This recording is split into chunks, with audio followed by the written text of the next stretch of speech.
रहमानिर्रहीम अस्सलाम वालेकुम दोस्तों, आज है 24 जुलाई 2025। तो क्या वजह है जी, आप सब्जियों की इतनी कीमती वीडियो होती है, इतनी मालूमाती वीडियो होते हैं, ना आप लाइक करते हो, ना अपने दोस्तों को पहुंचाते हो ये पैगाम, ना जी कोई कमेंट्स करते हो। माशाल्लाह ये पेटा कद्दू देख लीजिए जी, क्या रेट है कारी साहब?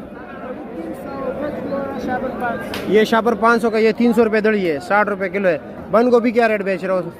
300 नॉर्मल है। अच्छे वाला क्या रेट बिक रहा है? 400 रुपये दड़ी, 80 रुपये किलो। ठीक हो गया। टिंडा क्या रेट बेच रहे हो? माड़ू टिंडा 600 स्पेशल, 120 रुपये किलो। ठीक हो गया। पेटे का शिमला आजकल आ रहा है जी, क्या रेट है इसका? 1300 रुपये दड़ी। ओ हो।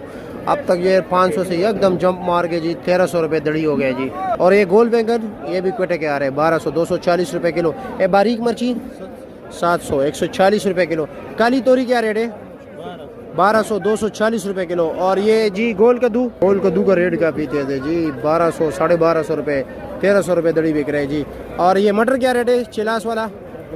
2400 रुपये किलो। ओए होए। लौकी 1100, 220 रुपये किलो। और ये देसी तोरी 1300, 260 रुपये किलो। है भिंडी ये वाला 800। अजरो वाला क्या रेट बिक रहा है?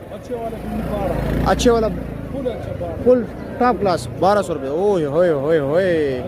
क्या हो गया? शलजम क्या रेट है? 600, 120 रुपये किलो। ये काबल वाला कीरा क्या रेट है? 550 रुपया। अच्छा जी, 7 किलो वजन ना? अच्छा जी। ये लम्बा बैगन क्या रेट है? 1000 रुपये दड़ी है, 200 रुपये किलो।